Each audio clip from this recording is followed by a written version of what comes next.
پہلی قبر پہ لکھا ہوا تھا، زندگی سے وہ شخص کیا لذت حاصل کر سکتا ہے جو یہ جانتا ہو کہ اللہ تعالیٰ اس سے ضرور باز پرس کرے گا اور اس سے بندوں کے ساتھ کی جانے والی ناانصافیوں کا بدلہ لے گا اور جو بھلائیاں اس نے کی ہیں اس کی جزا دے گا۔ دوسری قبر پر لکھا تھا، کیا لذت پائے گا وہ آدمی جو یقین رکھتا ہو اس بات پر کہ اس پر موت اچانک آ جائے گی، اس کی ساری بڑائی اور ملک چھین لے گی اور اس گھر میں ملائے گی جس کا وہ مستحق ہے۔ تیسری قبر پر لکھا تھا، کیسے مزے لوٹے گا وہ آدمی جس کا رخ ایسی منزل کی طرف ہے جس پر اترنا جوانوں کو بوڑھا کر دیتا ہے، جو چہرے کے نقوش کو بہت جلد مٹا دیتا ہے اور جس کے جوڑ بوسیدہ ہو جائیں گے۔ یہ تینوں قبریں ایک صف میں کوہان کی شکل میں بنی ہوئی تھیں۔ راوی کہتا ہے کہ میں ایک بوڑھے کے پاس جا کر بیٹھ گیا اور اس سے کہا، میں نے تمہاری بستی میں ایک عجیب بات دیکھی۔ اس نے کہا، کیا دیکھا؟ میں نے واقعہ بیان کیا۔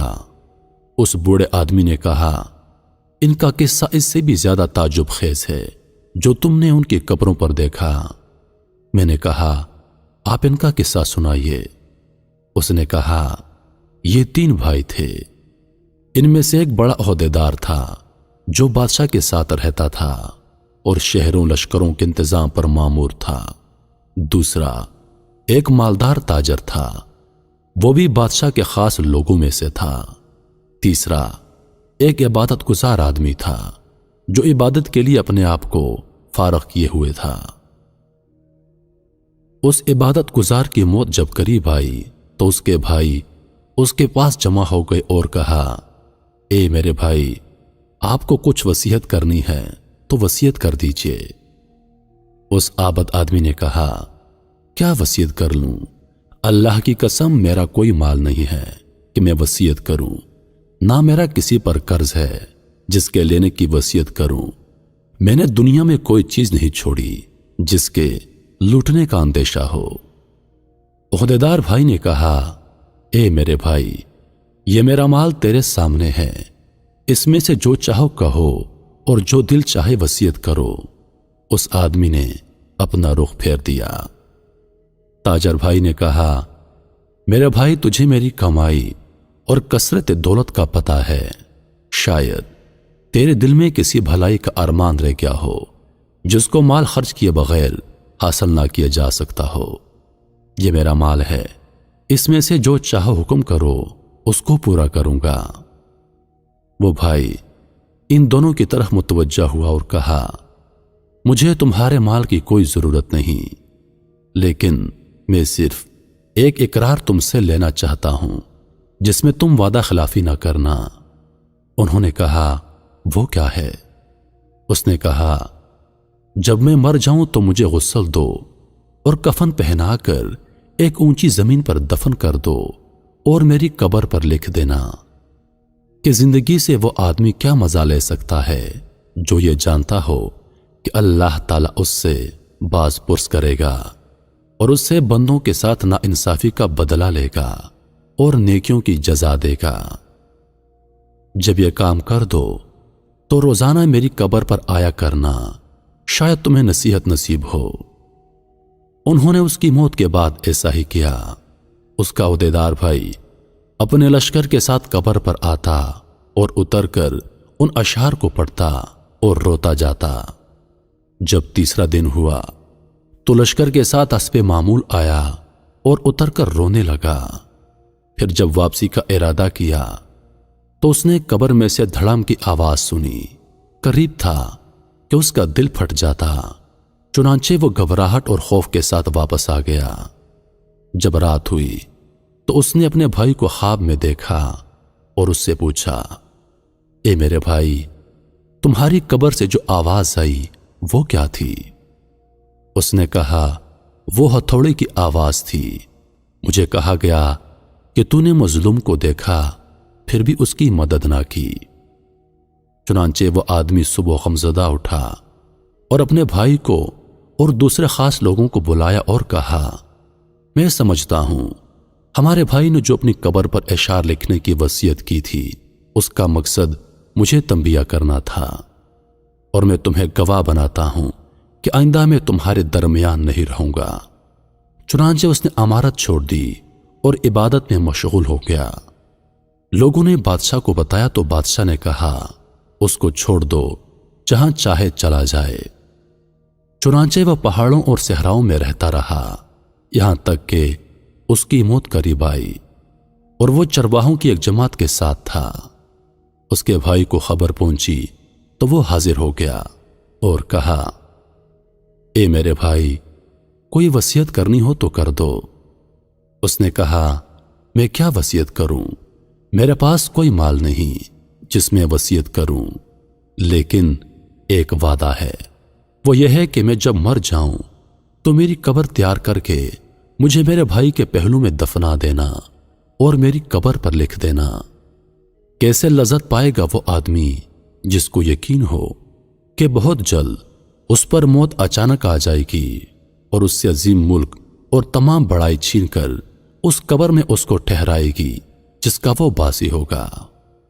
اے میرے بھائی، پھر تم 3 دن تک میرے پاس آیا کرنا اور میرے لیے دعا کرنا، شاید اللہ تعالی مجھ پر رحم فرما دے۔ چنانچہ وہ مر گیا اور اس کے بھائی نے اس کی وصیت پر عمل کیا۔ جب اس کی قبر پر تیسرے دن آیا، دعا کی اور رویا۔ پھر جب واپس جانے لگا تو اس نے ایک شدید آواز سنی جس سے اس کی عقل زائل ہونے کے قریب ہو گئی اور وہ وہاں سے بے چین ہو کر لوٹا۔ رات کو اس نے اپنے بھائی کو خواب میں دیکھا۔ اس نے کہا، میں نے جب خواب میں اپنے بھائی کو دیکھا تو اس کی طرف لپکا اور اس سے پوچھا، کیا تم ہماری ملاقات کے لیے آئے ہو؟ اس نے کہا، ملاقات تو بہت دور ہے۔ میں نے کہا، میرے بھائی تیرا کیا حال ہے؟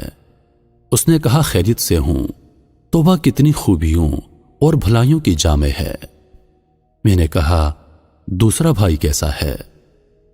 اس نے کہا، وہ تو نیک پیشواؤں کے ساتھ ہے۔ میں نے کہا، ہمارا حال کیا ہوگا؟ اس نے کہا، جس نے دنیا اور آخرت کے لیے جو کچھ کیا ہے وہ دیکھ لے گا، بس تم اپنی مالداری کو فقیری سے پہلے غنیمت سمجھو۔ راوی کا بیان ہے کہ اس نے دنیا سے کنارہ کشی اختیار کر لی، اپنے مال کو تقسیم کیا، جائیداد بانٹ دی اور اللہ تعالی کی عبادت میں لگ گیا۔ اس کا ایک بیٹا بڑا ہو کر ایک خوبصورت اور باکمال نوجوان بنا اور تجارت شروع کی، یہاں تک کہ تجارت میں ایک خاص مقام حاصل کیا۔ اس کے باپ کی موت قریب آئی۔ اس نے اپنے باپ سے کہا، ابا جان وصیت کر دیجئے۔ اس نے کہا، اے میرے بیٹے، تیرے باپ کا کوئی مال نہیں جس میں سے وصیت کرے، لیکن میں تجھ سے ایک وعدہ لیتا ہوں کہ جب میں مر جاؤں تو مجھے اپنے چچوں کے ساتھ دفنا دینا اور میری قبر پر یہ اشعار لکھ دینا کہ کیسے مزے لے سکے گا زندگی سے وہ آدمی جس کا رخ ایسی قبر کی طرف ہو جس کی گھاٹ نوجوانوں کو بوڑھا کر دیتی ہے اور چہرے کا رنگ اڑا دیتی ہے اور جلدی جلدی جسم اور جوڑوں کو بوسیدہ کر دیتی ہے۔ جب یہ کام کر لو تو اس کے بعد 3 دن تک تم میرے پاس آیا کرنا اور میرے لیے دعا کرنا۔ اس نوجوان نے وصیت پر عمل کیا۔ جب تیسرا دن ہوا تو اس نے قبر میں سے ایک آواز سنی۔ آواز اتنی شدید تھی کہ جس سے اس نوجوان کی جلد سکڑ گئی اور رنگ اڑ گیا اور اس پر بخار چڑھ گیا اور وہ گھر واپس آ گیا۔ رات کو خواب میں اس کا باپ آیا اور کہنے لگا، میرے بیٹے، تم ہمارے پاس آنے سے نزدیک ہو اور موت قریب تر ہے، بس تم اپنی سفر کی تیاری کر لو اور کچھ کا بندوبست کرو، اپنا سامان اس گھر سے باندھ لو جس سے تمہیں نکلنا ہے، اس گھر کی طرف جس میں تمہیں جانا ہے، اور دھوکے میں نہ رہو کہ لمبی لمبی امیدیں لگا کے جیسا کہ تم سے پہلے لوگ دھوکے میں رہے اور اپنی آخرت کے معاملے میں کوتاہی کی۔ نتیجہ موت کے وقت ان کو شدید ندامت لاحق ہوئی اور عمر کی بربادی پر افسوس ملتے رہے۔ چنانچہ نہ ان کو افسوس نے فائدہ پہنچایا اور نہ ہی کوتاہیوں پر شرمندگی نے ان کو اس شر سے نجات دلائی جس کا وہ سامنا کریں گے قیامت کے دن اپنے بادشاہ کی طرف سے۔ اے میرے بیٹے، جلدی کرو، جلدی کرو، بس جلدی کرو۔ عبداللہ بن صدقہ کہتے ہیں کہ جس بوڑھے نے واقعہ سنایا اس نے بتایا کہ جس رات اس نوجوان نے یہ خواب دیکھا، صبح میں اس کے پاس گیا تو اس نے وہ خواب ہمیں سنایا اور کہا، مجھے یقین ہے کہ بات ایسی ہی ہے جیسے میرے باپ نے کہی، اور میں سمجھتا ہوں کہ موت میرے سر پر منڈلا رہی ہے۔ رشتہ داروں اور لین دین والوں سے معاملہ صاف کیا، سلام کہا اور لوگوں سے الوداع کہا۔ لوگوں نے اسے الوداع کہا جیسے کسی کو کسی چیز سے ڈرایا گیا ہو اور اس کو اس کی توقع بھی ہو۔ وہ کہتا تھا کہ میرے باپ نے کہا، جلدی کرنا، جلدی کرنا۔ ان تینوں سے مراد 3 لمحات، 3 دن یا پھر 3 مہینے ہو سکتے ہیں۔ چنانچہ وہ نوجوان 3 دن تک صدقہ کرتا رہا۔ جب اس خواب کو تیسرا دن ہوا تو اس نے صبح سویرے اپنے اہل عیال کو جمع کیا اور ان کو الوداع کہا اور سلام کہا، پھر قبلہ رخ ہو کر لیٹ گیا اور آنکھیں بند کر لیں اور کلمہ شہادت پڑھا اور وفات پا گیا۔ اس کے بعد ایک عرصے تک لوگ اس کی قبر پر دور دراز سے آتے اور نماز پڑھتے تھے۔ میرے محترم عزیز دوستو، بے شک جو انسان سچے دل کے ساتھ اللہ کی طرف رجوع کرتا ہے تو اللہ تعالیٰ اس کی دعا قبول فرماتا ہے۔ اس لیے ہمیں چاہیے کہ ہر حال میں اللہ تعالیٰ کی طرف رجوع کریں اور اس سے مانگتے رہیں۔